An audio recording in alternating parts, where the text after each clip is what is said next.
hello, and welcome to Teta's podcast. Okay, so today is a very special day. Today I'm going to say welcome to you, but first, let me read this.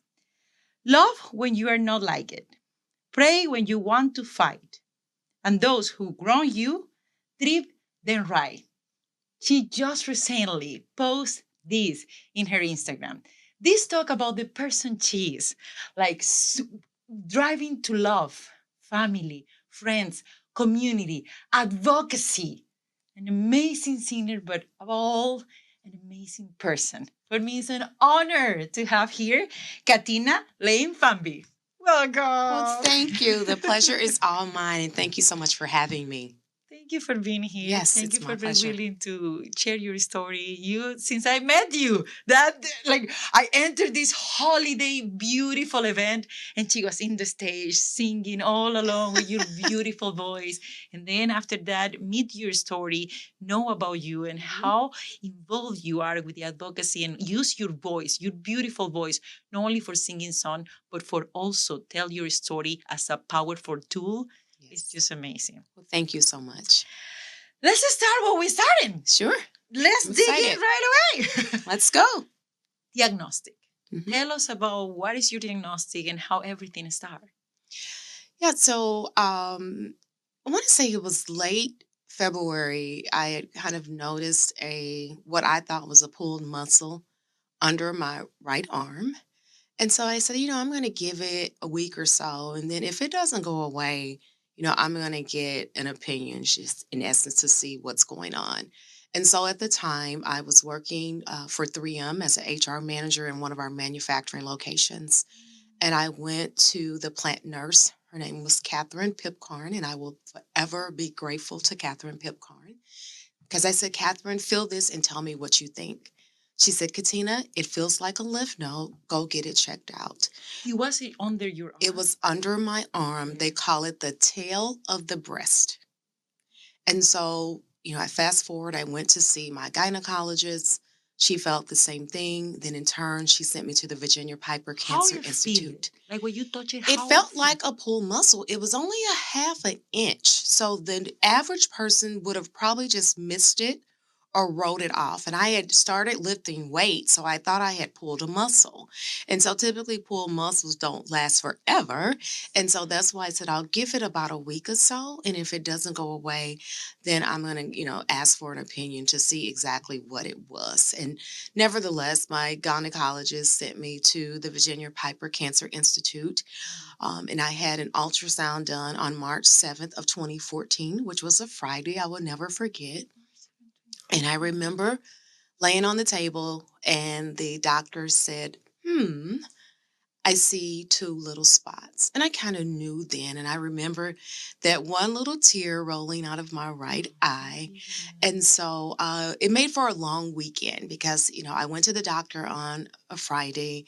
And then I didn't get the call until next week. Monday evening around 4 p.m. on Monday, March 10th of 2014. And I never forget the nurse that called me. Her name was Carrie.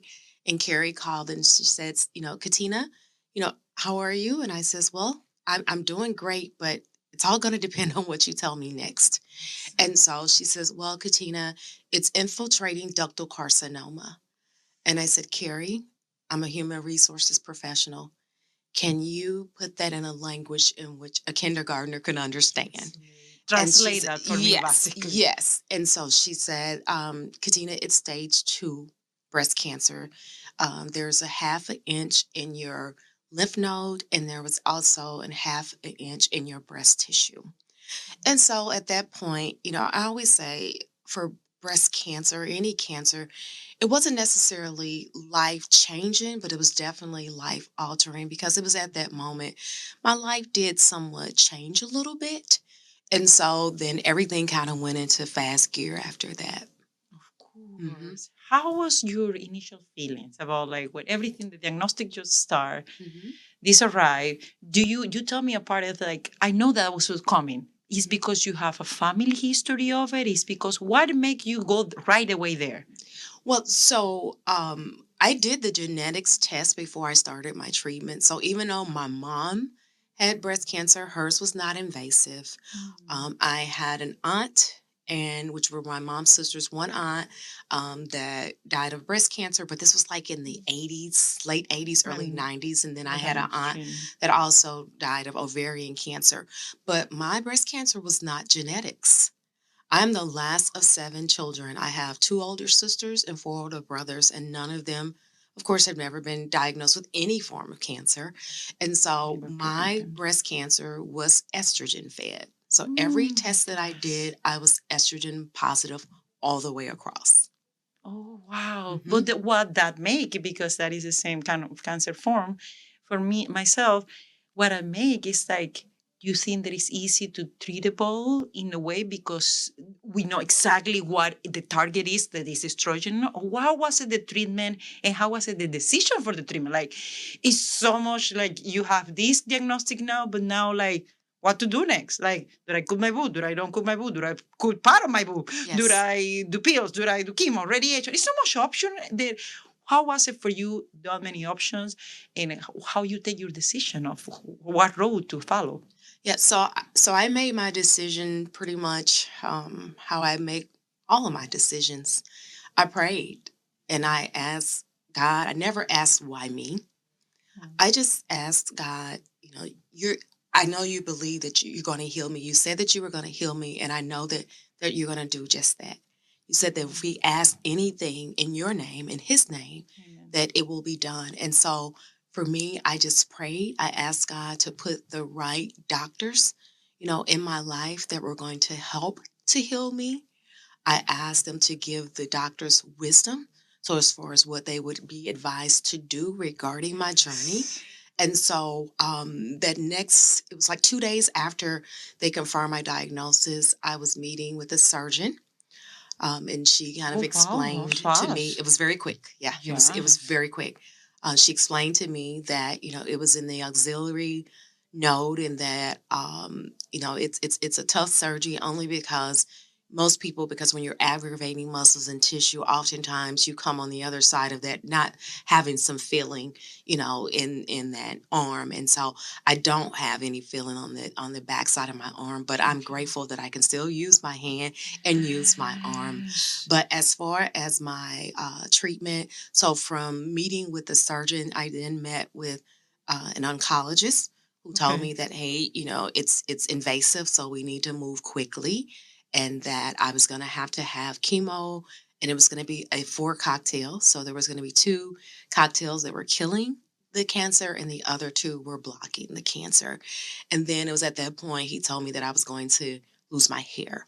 And so I remember in that moment crying, and he immediately brought me back very quickly.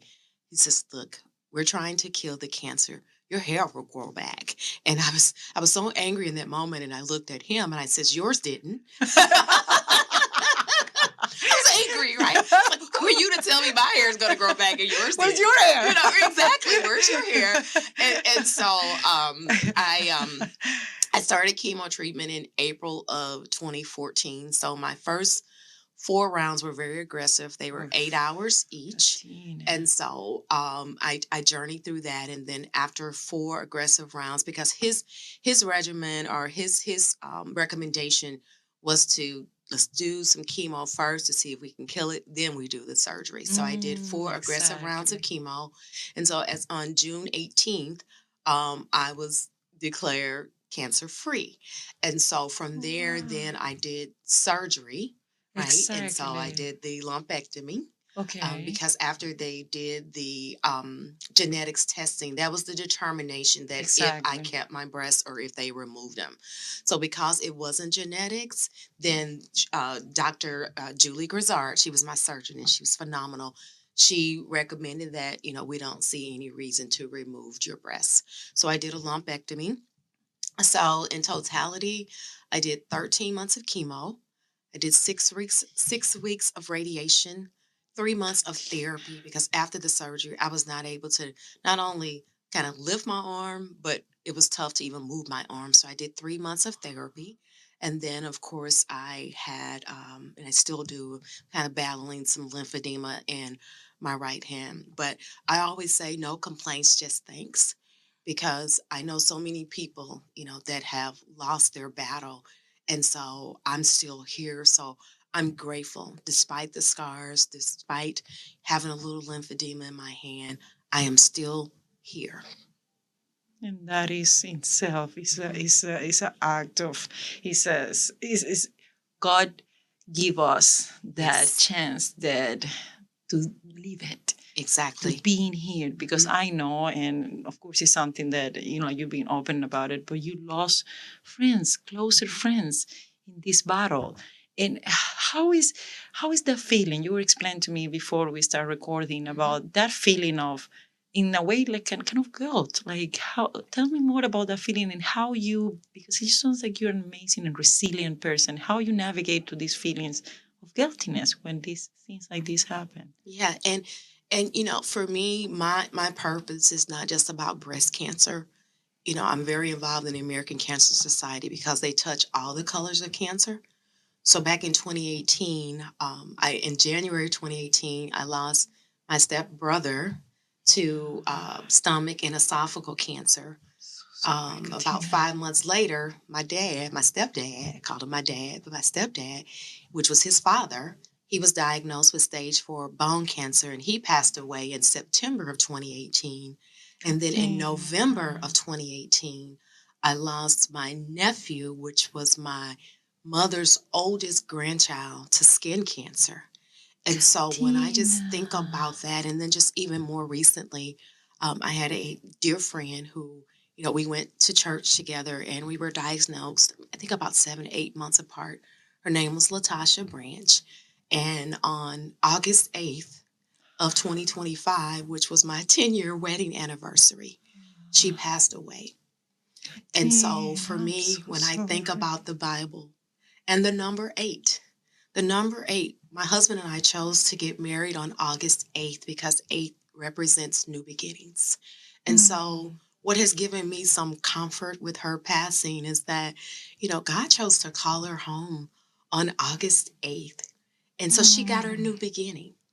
But I mm. know that I'm still here for a purpose. There was a purpose for my pain.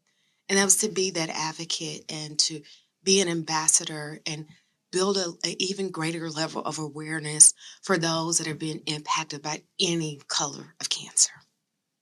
And so that has really, been my inspiration and my drive and my motivation, knowing that there's, so much more work to be done. And, if I want to live my nephew or my family or my friend's legacy, continue to do the work, raise awareness, Yes, we see the advocate, beautiful pictures right? of your family Yes, there. yes, Is yes, yes. yes, to advocate and hope that one day, my faith is so crazy that one day, Vanessa, I'm just crazy enough to believe that we will live in a world without cancer.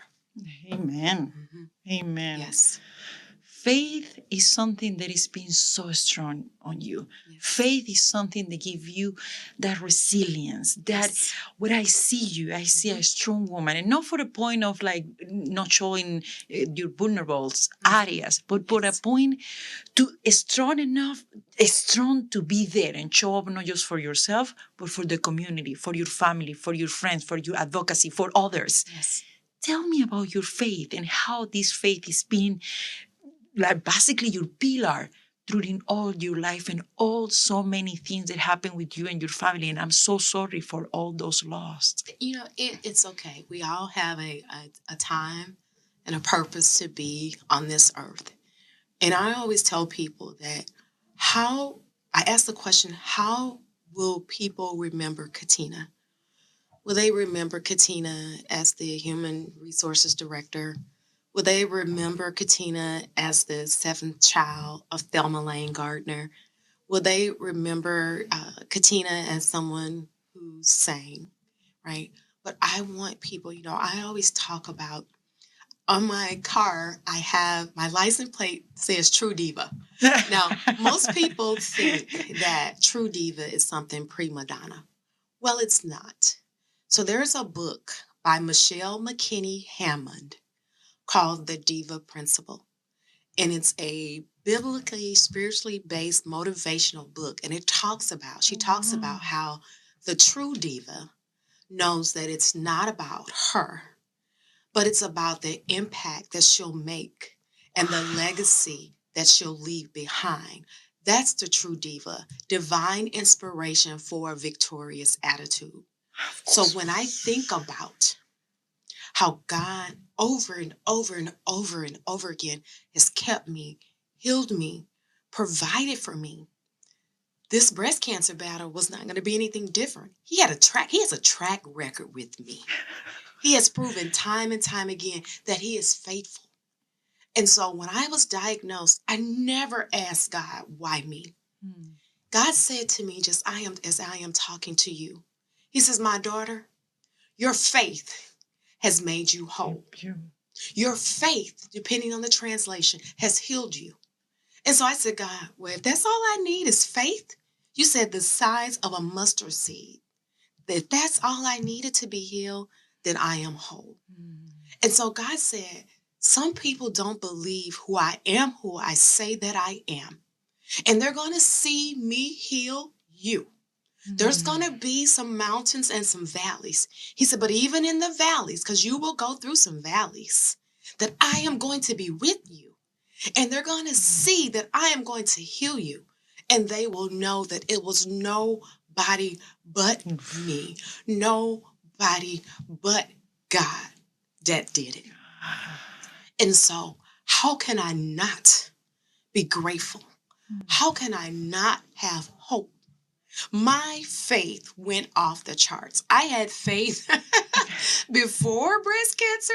After that battle, my faith was off the charts.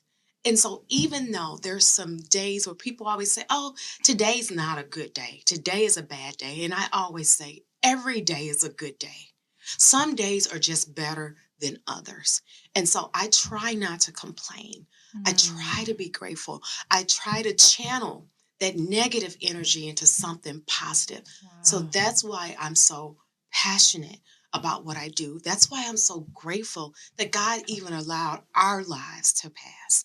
And people say I'm crazy when I say, I thank God for cancer. As crazy as that seems, but it was because of cancer that God brought you and I together. It was because of cancer that I now have friends and people in my life that I otherwise would not have met had it not been for cancer. So no, I hate cancer, but I'm grateful for what it allowed to happen in my life, in your life, and in so many others' lives, and even those that have gone on.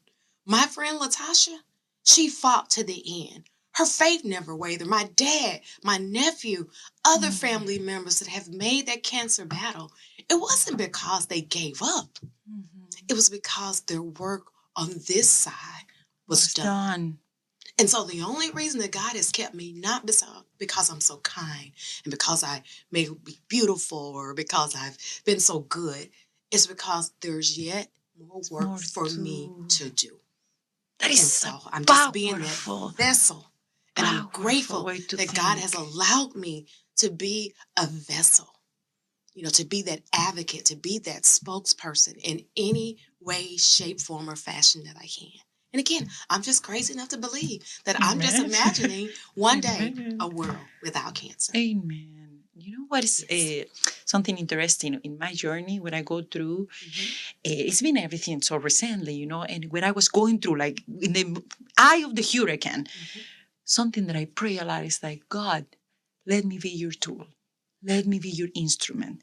Let me, whatever decisions you have for me, whatever decision you have for me, let me accept that and let me be your tool of whatever you want me here to be. Yes. I'm that part of like, I never kind of doubt myself, and a lot of people like doubt in a way like, why this me? Blah, blah. I was like, no one in my family, no genetics. I kind of like, but it was in those moments where I'm like, if this is here, Yes. is because something, a lesson need to be learned, or for me or for others, then what is this here? And I remember praying so hard is to God, like, Let me be your tool in this moment for whatever need to be. And a lot of people tell me like, hi, Vanessa, you are like, and you get that. You're so optimistic and you're smiling and you're so like vibrant and how you go through all this with all that, like, and yes, of course I have moments where I cry. And of course I have moments of sadness. And of course I have moments of those. But I tell people like, it's been my faith that Exactly. it give me in one piece, basically, Exactly. to You know, navigate mhm. all these All this. It's my faith. challenges. It's my faith. And I tell people oftentimes, I say, true faith is taking the step when you don't see the stairs. And it can That's get where, scary. yes, that's that true faith when you don't see the stairs, But but you you still take that believe. step. And, oftentimes as I was making that journey, and yes, the storms, I mean, the winds and the waves, Yes. and God reminded me, He said, not all storms come to destroy you. Some storms come to clear the path. Yes. And so I changed my focus from, okay, God, I can either focus on the pain or I can focus on the purpose for my pain. So I chose to focus on the purpose because just the pain itself, it can just overtake you. But if you keep your eyes on Him, you focus on the purpose, you seek His guidance, you stay before Him in prayer, and I promise you, He will order your steps. And so that's my thing. I felt like Peter when God told him to get off the boat. And I'm not a good swimmer, but I was like, okay, God, I'm trusting you. I'm going to get out of this boat. Let me Even go, though even I when I don't can't see swim. if Yes, it's. yeah, taking that step when you don't see the stairs. Yes, Yes, I love yes, that quote yes. over there. Hmm. A lot of changes. You feel that a lot of changes for using the diagnostic to right now, through the journey or to the path, or you think that the diagnostic what come to your life is to amplify what Katina was. And tell me about those navigating feeling through Katina before 11 years ago and Katina today and Katina during these 11 years. Yeah, I think, when you go through tests, you know, um, you should learn something from the test and you should mature. You should become more grateful and more humble. And so I would say that that's been the transformation for me, becoming more humble and showing up and really being more grateful, right?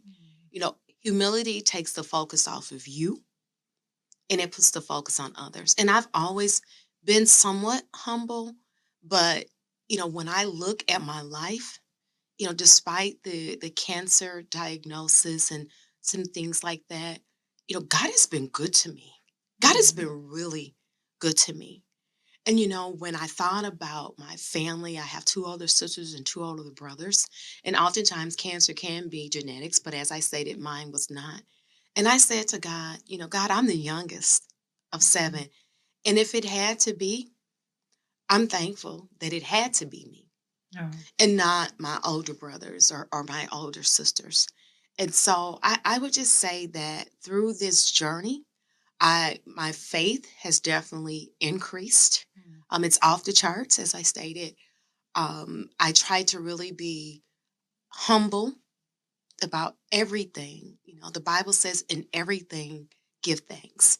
And yes, Yes. there are some days when I say every day's a good day, but some days are better than others. And so I try to keep that mindset that, yes, I have some scars, I have some pains, I have some aches, I have even some visible scars, but I'm still here. And most people say, well, Katina, you don't look like what you've been through. And I said, it was nobody but God. I said, I Amen. would not be honest with you if I sit here and tell you that it was anything Yes. that I did other than trust God, And right? have that strong And faith have on that it. strong faith. And so that for me, I think has been the transformation or the evolution of Katina, of just really, I think this helped me to further define my purpose. Yes, my profession is human resources. I'm a wife, I have four beautiful godchildren, I'm a sister, I'm a niece, I'm an aunt, I'm a friend. But when you really, when I always say when your purpose and your passion align, then for me, Magic after happen. magic, that's when the real magic. That's the secret sauce, right? So Magic happen. I finally, what I consider mastered that formula of that secret sauce. And I just really feel like outside of being a motivational speaker, which again, grateful to you for giving me this platform. So, this is a version of motivational speaking, right? It Sharing your story is. in hopes that it would encourage and Yes. uplift and it's not just even about cancer. There's so many different Life. illnesses out there. My mom is in stage 5 Parkinson's. She has a little dementia, but she's 93 years old and she's still here. And there's others who deal with diabetes and high blood pressure and other illnesses and injuries. So it's not just about cancer. And I want people to understand, my advocacy is about just living healthier lives and raising Yes. the funds because a lot of people don't have the financial means to navigate any kind of illness. I mean, I just think about the first 9 months of my cancer journey, my medical expenses were $500,000. So I see why people give up. So it's because of like the American Cancer Society and other organizations out there that are really designed and they are there to help give people hope and help to restore their faith when Mhm. sometimes, I mean, they don't have it. Financially, they don't have it. And sometimes they just need to know that there's people out there that have beat it, like Katina Lane-Fomby, or people like Yes. Vanessa, who God has shined that light on to beat it. And I also want people to understand beating it may not be on this side. We're Exactly. It victorious. My doesn't. friend Tasha was It's a victorious. victorious one. I'm victorious, you're victorious. There's so many success stories. And so I'm going to fight till I take my last breath. Again, to ensure that the financial means is out there for people, the awareness, the advocacy are out there for those who are fighting, who have either about to get the diagnosis, they're in their fight, or they're on the other side of it, like you and I. But I just want to make sure that everyone has an opportunity to live their blessed, best life. Amen. You're Yes. so powerful, and not only Yes. powerful with your words, but you're powerful with your actions. Be Yes. activating advocacy, and Mhm. your Instagram will see like you are speaking and engaging with like to doing that, to be like truly like Yes. see that everyone, like your words reflect actions, and everyone truly helping to go through navigating this, because financial burn is a thing, doubts Yes. is a thing, and even the whole podcast start is what that conversations for me give me so much hope when I was in the middle of the treatment, speaking with people like you. Yes. They're going through and tell me, hey, is for me was a testament of hope. So just to Absolutely. be in here, like it's action that like, yes, we inspiring others to giving hope to others, like, hey, yes, if we can navigate through, you can too. And it's Absolutely. people, organizations, and community that can support you. So that is the Absolutely. main intention for Teta's podcast, and for like bring like beautiful people like you. Their advocacy is so highly for the community. Well, thank you for just Yes. building a level of awareness and advocacy and support. Because, like you said, people need to see, because sometimes even your faith may waver, and all you have is hope. And so people need to see that there really is hope Tangible hope. after a cancer diagnosis. Because you used to hear Amen. that C word and you automatically thought death. But now there's so many cutting edge, medicines and research that's being done. I'm actually doing a commercial for the University of Minnesota Masonic Cancer Institute next week on just the positive things that research and the support that research and just so many cancer centers have done to really further advance and ultimately Yes. find that cure for And cancer. hopefully we live in that world. We wake up. AI is doing a lot too. AI Yes. is jumping in with it. So hopefully we do live eventually in that world free of cancer, where Yes. cancer can be like, even they say these AI tools can be detected with years and years in advance Mm-hmm. before the cancer go there. And yeah, you may need to take decisions with a woman's right now. They take decision like, yeah, I have the gene, I have this, I will cut my boobs.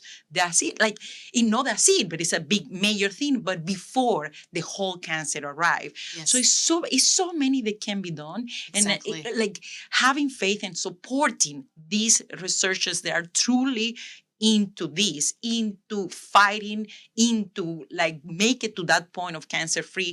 For me, it's like, for me, I may say like a medical situation sometimes is like a little like controversial that I Mm-hmm. have in my brain, because Mm-hmm. sometimes I'm like, how much money is going to this big machine that Mm-hmm. is feeding the cancer machine, and how much purely go to actually the cure. But when I get to researchers, and when I get to people, when I get to organizations that are truly Mm-hmm. advocate for that, for cancer free world, is where Yes. I'm like, yes, my faith is there, and this is the path to go. Absolutely. And I'll tell anyone, you hear the cliche early detection is the best cure. It is. So I encourage men and women, right? Because I Mm-hmm. think oftentimes there's a stigma, oh, men get breast cancer as well. I had a cousin who was actually diagnosed a couple years ago, Yes, yes. a My first male, guess was yes, Mel. with breast cancer. So Mm-hmm. it's like we have to be that mouthpiece. It's nothing to be ashamed of. It's really all about making sure that you're taking care of your body and then encouraging others to do the same. Yes, Hmm. yes. Hmm.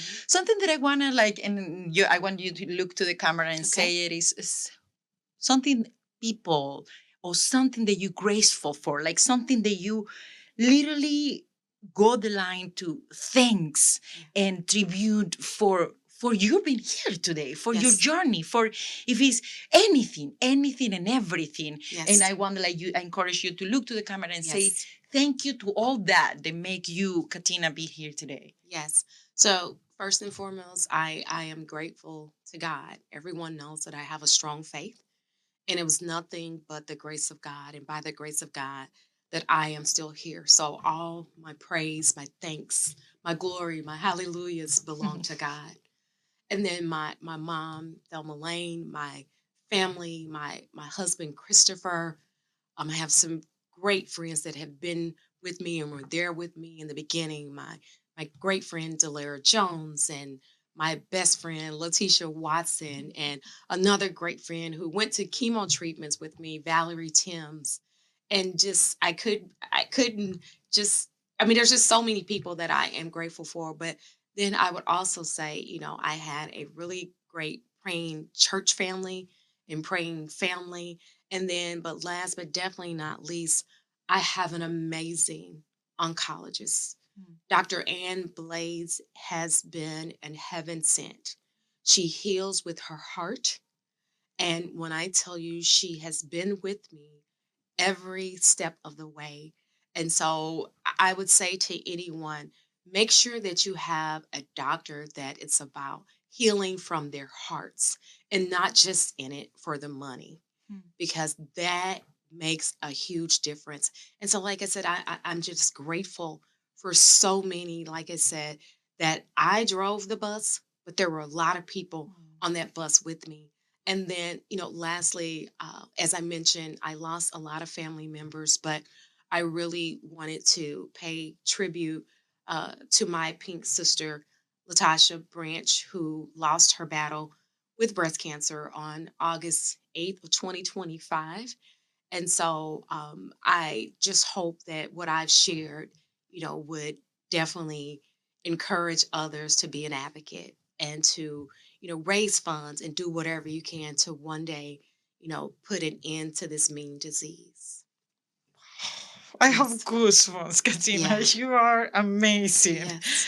We cannot say goodbye Yes. without people literally hear her beautiful voice. Let me tell you, like I met her because I say it was this big holiday party. There was Hmm. made for a very big house, Hmm. toys for kids that don't have like holidays. And then I enter, and then she was. standing, singing so beautiful. Like, wow. So I can know if it's okay for you. I cannot say goodbye to all of you guys and thank you for listening without listen to you. So please, Absolutely. this mic is yours. Absolutely. And yes, if you want exactly, I don't know if you want to like accommodate like a little to front in that way, yeah, because I want the people to see your beautiful face Thank you. when So, you're singing. It's been a pleasure to yeah, have you no, here. thank you so much. And, as I started off my thank yous, to God. And so, I just really think of how good God has been to me. So I'll just sing a little of a song by C. Winans. All my life you have been faithful. And all my life you have been so, so good, yes. With every breath that I am able, for I will sing of the goodness of God. Ooh, I will sing of the goodness of God. Thank you. Yes. He's been faithful. Thank you so much Yes. for being here. You Yes. bring tears to my eyes. Your Yes. beautiful voice. Yes. Thank you Thank you. so much for being Thank you. here. Yes. Oh, thank you. Ah, It was my pleasure. that was so beautiful. Thank you. Thank you for all of you to listen. That was amazing. Yes. Thank you for listening, and I see you next time in Teta's podcast.